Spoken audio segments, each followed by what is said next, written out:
Hello guys Ayyanar துணையில் அடுத்ததாக என்ன நடக்குதுன்னு சொன்னால் சோழன் ஹெல்ப் பண்ண போய் பெரிய ஒரு பிரச்சனையில் மாட்டுப்பட்டுட்டாங்க. வீட்டில் இருக்கிறவங்க யாருக்குமே தெரியாது. அவங்க சவாரிக்கு எங்கேயோ போயிட்டாங்கன்னு நினச்சிட்டு தான் இருக்கிறாங்க. ஆனால் பெரிய ஒரு சிக்கலில் மாட்டுப்பட்டு எப்படி அதிலேருந்து வெளியில் வாரன்னு தெரியாமல் தான் சோழன் நிற்கிறாங்க. கோயில் ஒன்றில் சோழன் அவங்க யாரோ கொஞ்சம் பேர் வந்திருந்தாங்க கல்யாணம் பண்ணுறதுக்காக. அதில் வந்தவங்களுக்கு ஹெல்ப் பண்ணுறதுக்காக அவங்களுமே கோயிலுக்குள்ளே போய் நின்றாங்க. நிற்கும்போது அவங்களது என்ன சொன்னாங்கன்னு சொன்னால், நாங்கள் ஃபோட்டோகிராஃபரை யாரையுமே கூட்டிகிட்டு வரலை, அதனால் நீங்கள் எங்களோட ஃபோனில் ஃபோட்டோ எடுப்பீங்களா அந்த மாதிரி கேட்குறாங்க. சரி அதுக்கு என்ன பரவாயில்லை, உங்களுக்கு ஹெல்ப் பண்ணத்தானே நான் வந்திருக்கிறேன் என்ற மாதிரி சோழனுமே சொல்கிறாங்க. சோழனுக்கு தெரியாது இவங்க யார் எங்கேருந்து வந்திருக்கிறாங்க என்ற விஷயம் எதுவுமே தெரியாது. இவங்க சொல்கிற விஷயமெல்லாம் உண்மையென்று நினைச்சிட்டு சோழன் அந்த இடத்துல ஃபோட்டோ எடுத்துகிட்ருக்குறாங்க. அப்படி இருக்கும்போது அந்த பொண்ணு வீட்டுக்காரங்க போலீஸோட தேடுறதுக்கு வராங்க. அப்படி தேடி வரும்போது யாரோ சொல்லிட்டாங்க, இந்த கோயிலுக்கு கிட்ட தான் யாரோ மாலையெல்லாம் வாங்கிட்டு போனாங்க, அதனால் கண்டிப்பாக இந்த கோயிலை வச்சு தான் தாலி கட்டுவாங்க, நீங்கள் அந்த கோயிலுக்கு போங்க என்ற மாதிரி சொல்லிட்டாங்க. அப்படி சொன்னதுமே அவங்க கோயிலில் பார்க்குறாங்க, யாரையுமே காணலை. என்னப்பா இந்த கோயிலை தானே சொன்னாங்க, ஆனால் யாரையுமே காணலையே என்ற மாதிரி பார்க்குறாங்க. சரி கோயிலை சுற்றி பார்க்கலாம் என்ற மாதிரி சுற்றி பார்த்தா சோழனோட கார் வெளியில் நிற்கிது. இங்கே பாருங்கள், ஒரு கார் நிற்குது, ஆனால் யாரையுமே காணலை. அப்படின்னு சொன்னால் அவங்க எல்லாருமே கோயிலுக்குள்ளே தான் இருக்கணும் என்றுட்டு அவங்க என்ன பண்ணுறாங்கன்னு சொன்னால் கோயிலுக்குள்ளே போகிறாங்க. இவங்க கோயிலுக்குள்ளே போகும்போது சோழன் அவங்கள கவனிக்கலை. சோழனுக்கு அவங்க யாருன்றதும் தெரியாது. ஒருவேளை அவங்க பார்த்தா கூட இவங்களை தான் தேடி வந்திருக்கிறாங்கன்னு கூட அவங்க நினைச்சிருக்க மாட்டாங்க. இவங்க கோயில் கும்பிட வாராங்கன்னு நினச்சிட்டு சோழன் பேசாமல் தான் இருந்திருப்பாங்க. ஆனால் அதில் வந்த ஃப்ரெண்ட் ஒருத்தங்க கவனிச்சுட்டாங்க. கவனிச்சுட்டுன்னு சொல்கிறாங்கன்னு சொன்னாலே, மச்சான் இங்கே பாரு யார் வாராங்கன்ற பாரு என்ற மாதிரி சொல்கிறாங்க. மாப்பிள்ளை திரும்பி பார்த்தா 2 வெஹிக்கிளில் நிறைய பேர் வந்திருக்கிறாங்க, கூடவே பொலிசுமே இருக்கிறாங்க. இதை பார்த்தோன்னே என்ன இவங்க என்ன தான் பிடிக்க வந்திருக்கிறாங்க போல இருக்குது என்ற மாதிரி சொல்கிறாங்க. இப்படி சொல்லும்போது சோழன் என்ன சொல்கிறாங்கன்னு சொன்னால், என்னங்க நீங்கள் இதுக்கெல்லாம் பயப்பட்டா எப்படி நீங்கள் கல்யாணம் பண்ணுறது, பேசாமல் நீங்கள் தாலியை கட்டுங்க, யார் வந்தாலும் பிரச்சனை இல்லை, பார்த்து கொள்ளலாம் என்ற மாதிரி சொல்கிறாங்க. சோழனுக்கு அவங்க எந்த குடும்பத்துலேருந்து வந்தவங்கன்ற தெரியாது. அவங்களோட போலீஸுமே வந்திருக்கிறாங்க, அந்த பொண்ணு வீட்டிலையும் போலீஸ் இருக்கிறாங்க போல இருக்குது. அப்படி இருக்கும்போது அந்த பையன் என்ன பண்ணுறாங்கன்னு சொன்னால், சோழன் தானே பக்கத்தில் நின்று சொல்கிறாங்க, எனக்கேன் இந்த பிரச்சனைன்னுட்டு தன்னுடைய கழுத்தில் இருந்த மாலையை கலட்டி சோழன் கையில் போட்டுட்டு தன் கையில் இருந்த தாலியை தூக்கி சோழனோட கையில் கொடுத்துட்டு அவங்க மதில் பாஞ்சு ஓடிட்டாங்க. இப்படி ஓடும்போது சோழன் பொண்ணை பேசுகிறாங்க, என்னம்மா நீ இப்படி ஒரு பயந்தவனை போய் லவ் பண்ணியிருக்கிற, அவனை நம்பி கோயிலுக்கு வந்திருக்கிற என்ற மாதிரி சொல்கிறாங்க. சொல்லும்போது அந்த பொண்ணு நினைக்கிறாங்கன்னு சொன்னால், இதில் நின்று ஆபத்துண்டு அவங்களுமே ஓடுறாங்க. ஓடும்போது சோழன் என்ன நினைக்கிறாங்கன்னு சொன்னால், என்னப்பா இது எல்லாருமே ஓடுறாங்க, எதுக்கு நான் நிற்கணும் இதில் என்றுட்டு சோழனுமே கோயிலுக்கு வழியில் வராங்க. கோயிலுக்கு வழியில் சோழன் வந்தோடனே சோழனை அவங்க பிடிச்சிட்டாங்க. நீ தான் அவனா என்ற மாதிரி கேட்குறாங்க. ஏனென்று சொன்னால் சோழனோட கையில் தான் மாலையும் இருக்குது, தாலியும் இருக்குது.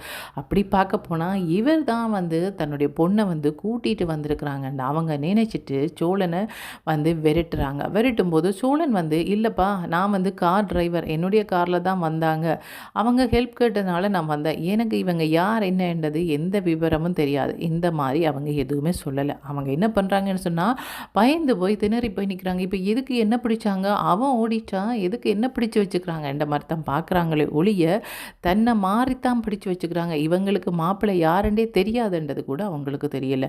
இல்லைங்க நான் சும்மா தான் வந்தேன் என்ற மாதிரி சொல்கிறாங்க. நீ சும்மா தான் வந்தியா, அதனால தான் உன்னோட கையில் மாலை தாலி எல்லாமே இருக்கா என்ற மாதிரி கேட்குறாங்க. என்னம்மா நீ பார்த்துட்ருக்குற, ஏதாவது சொல்ல என்ற மாதிரி சொல்லும்போது அந்த பொண்ணு இவங்களை பார்த்தோன்னே அடுத்த பக்கத்தால் ஓட தொடங்கிட்டுது. சோழன் என்ன பண்ணுறாங்கன்னு சொன்னால், எல்லாருமே ஓடுறாங்க, நான் இதுக்கு இது 2 பதில் சொல்லணும், நானுமே ஓடலாமன்ட்டு சோழன் என்ன பண்ணுறாங்கன்னு சொன்னால், கையில் வச்சுருந்த மாலையையும் தாலியையும் யார் இவங்களை மறைச்சு கேள்வி கேட்டுட்டு இருந்தாங்களோ அவங்களுக்கு மேலே எறிஞ்சிட்டு சோழன் ஓடுறாங்க. ஓடி போய் கார் எடுத்துகிட்டு நான் போயிடலாம், எனக்கு என்னப்பா இந்த தேவையில்லாத வேலை, நான் ஒரு சவாரிக்கு வந்தேன், அவங்க பணம் தராட்டிலும் பரவாயில்லை, என்னை விட்டாலே போதும் என்றுட்டு இவங்க காருக்கிட்ட ஓடியாராங்க. ஓடி பார்த்தா ஏற்கனவே காருக்கு பக்கத்தில் ஒருத்தங்க ஒளிஞ்சிருக்கிறாங்க. யாரப்பா இது என்று பார்த்தா அந்த பொண்ணு என்ன பண்ணுறாங்கன்னு சொன்னால், இந்த காரில் போகிறதுக்காக காருக்கு பக்கத்தில் ஒளிஞ்சிருக்காங்க. "ஏனம்மா நீ எதுக்கு இதில வந்து நிக்கிற? நீ போய் சொல்லு. எந்த பிரச்சனையும் இல்லைன்றத சொல்லு. தேவையில்லாம இதில வந்து என்னையுமே மாட்டி விடாத. எனக்கும் இதுக்கும் எந்த சம்மந்தமும் இல்ல. நீ யார லவ் பண்ண? அவன் யாரு என்ற விஷயத்தையும் அவங்களுக்கு போய் சொல்லு. இல்லது போனா இவங்க சொல்ற பையனே கல்யாணம் பண்ணிட்டு போ. எதுக்கு பயந்துட்டு எந்த காருக்கு முன்னால வந்து நிக்கிற?" என்ற மாரி வந்து சொல்றாங்க. இல்லங்க அவங்கள நம்பி எல்லாம் திரும்ப போக முடியாது. அவங்க ரொம்பவே மோசமானவங்க. அதனால நீங்க என்ன இந்த கார்ல ஏத்திட்டு போய் எங்கேயாவது நீங்க தெரியாத ஒரு இடத்துல விட்டு விடுங்க. அதுக்கப்புறமா நான் எங்கேயாவது போவேன்ன்ற மாரி வந்து சொல்றாங்க. என்னம்மா நீ தெரியாத இடத்துல விட்டா எப்படி போவ? இப்ப கார்ல ஏத்திட்டு போனாலே என்னுடைய காரை அவங்க திருத்திட்டு வருவாங்க. அதனால நான் ஏத்த மாட்டேன்ட்டுட்டு சோழன் கார்ல ஏறி இருந்துட்டாங்க. ஏறினோனே அந்த பொண்ணுமே கார்ல ஏறிட்டாங்க. "இங்க பாரும்மா கார்லேருந்து இறங்கு. தேவையில்லாம பிரச்சனை பண்ணாத" என்று சொல்லும்போது அந்த பொண்ணு வந்து கெஞ்சுறாங்க. "தயவுசெய்து கொஞ்சம் தூரம் போங்க. அதுக்கப்புறமா நான் இறங்கிறேன்ற" மாரி வந்து சொல்றாங்க. என்ன கொஞ்சம் தூரம் போகும்போது அவங்க பார்த்துட்டா நிக்க போறாங்க. அவங்க பின்னாடி வாராங்க பாருன்ற மாரி வந்து சொல்றாங்க. கிட்ட வந்தோனே அந்த பொண்ணு வந்து கத்துறாங்க. "இங்க பாருங்க கார் எடுங்க. நீங்க பிடிபடுறீங்களோ இல்லையோ நான் பிடிபட போறேன்ற" மாரி வந்து சொல்றாங்க. சரி என்று சொல்லி சோழனுக்கு என்ன பண்றதுன்னே தெரியல. கார் எடுத்துடுறாங்க.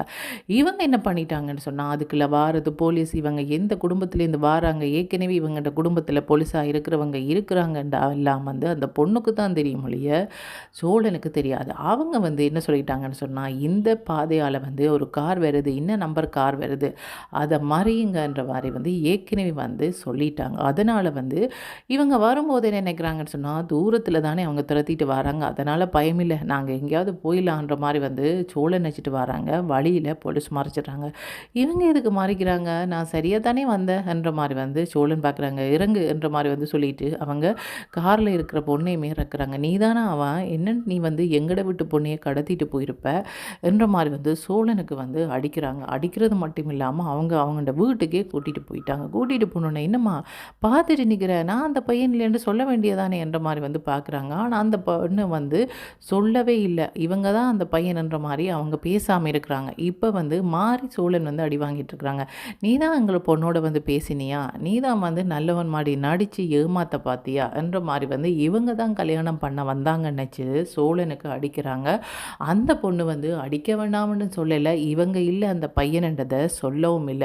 இப்படி இருக்கும்போது வந்து சோழன் வந்து யோசிக்கிறாங்க, என்ன பண்றது? வீட்டில இருக்கிறவங்களுக்கு கால் பண்ண முடியாது. அவங்களே அங்க பெரிய கவலையில இருக்கிறாங்க. அப்படி இருக்கும்போது, நானுமே இங்க பிரச்சனையில மாட்டுப்பட்டு நிக்கிறேன்னு சொன்னா, எவ்வளோ படுவாங்க. எப்படியாவது இத தப்பிச்சிரணும்ன்ற மாரி வந்து சொல்லும்போது, அவங்க சொல்றாங்க, "நீ யாரு? எந்த குடும்பத்திலேருந்து வந்திருக்கிற? சொல்லு. உன் குடும்ப விவரத்த சொல்லு" என்ற மாரி வந்து சொல்லும்போது, "எதுக்குங்க எந்த குடும்ப விவரம்? நான் கார்ல தானே வந்தேன்." "ஆமா, நீ கார்ல தான் வந்த. அது தெரியும்" என்ற மாரி வந்து சொல்றாங்க. இவங்க தெளிவா வந்து, "நான் கார் டிரைவர். இவங்களுக்கும் எனக்கும் எந்த சம்மந்தமும் இல்ல. இவங்க வேற யாரையோ தான் லவ் பண்ணாங்க" என்ற மாரி வந்து அவங்க சொல்லல. இவங்க கார் டிரைவர்ன்னோனே, கார் டிரைவர் தான் அவங்க கல்யாணம் பண்ண வந்தாங்கன்ற மாரி வந்து இவங்க இன்னுமே கூட அடிக்கிறாங்க. அடிக்கும்போது வந்து ஒரு போலீஸுக்கு வந்து என்ன சொல்றாங்கன்னு சொன்னா, இவங்களோட குடும்ப விவரம் எல்லாம் எடுத்துட்டு வாங்கன்னு சொல்லும்போது, ஏற்கனவே எடுத்துட்டோம்ன்ற மாரி வந்து சொல்றாங்க. "என்னது எடுத்துட்டீங்களா? நான் யாரு, எங்கிருந்து வாரேன்ட்டு சொல்லல. எப்படி எடுத்தீங்கன்ற?" மாரி வந்து பார்க்குறாங்க. "நீ கார்ல வந்து தப்பிச்சு வரும்போதே நீ யாரு? எங்கேருந்து வார? யார்ட்ட கார் வாங்கின? எங்க கடன் எல்லாம் வாங்கி வச்சுக்கிற? எல்லாம் தெரியும்ன்ற மாரி வந்து சொல்லும்போது, சோழன் நினைக்கிறாங்க, "என்னது இதெல்லாமா தெரிஞ்சு வைப்பாங்க?" என்ற மாரி வந்து நினைக்கிறாங்க. இப்ப அந்த குடும்பத்தில இருக்கிற எல்லாரையுமே வந்து கூட்டிட்டு வர சொல்லி சொல்றாங்க. சோழனோட வைஃப் அதாவது வந்து நிலா, அதே மாரி சேரன், பாண்டியன், பல்லவன் எல்லாரையும் வந்து கூட்டிட்டு வர சொல்லி சொல்றாங்க. இதுக்கப்புறமா வந்து சோழன் அவங்களுக்கு நடந்த பிரச்சனைய சொல்லப் போறாங்களா? அல்லது போனா என்ன சோழன்ன்ற மாரி வந்து வீட்டில இருக்கிறவங்க திகைச்சு போய் பார்க்க போறாங்களா தெரியல. ஏனென்று சொன்னா, என்ன பிரச்சனை இங்க போய்க்கிட்டு இருக்குதுன்றது அவங்களுக்கு தெரியாது. ஏற்கனவே இந்த மாரி ஒரு பிரச்சனையில சோழன் வந்து மாட்டுப்பட்டுருக்கிறாங்க. அத போய் நிலா தான் சமாளிச்சு விட்டாங்க. அதாவது வந்து சோழன் கல்யாணம் ஆகாத பையன் நெனச்சு யாரோ ஒரு பொண்ணு லவ் பண்ணிட்டாங்க.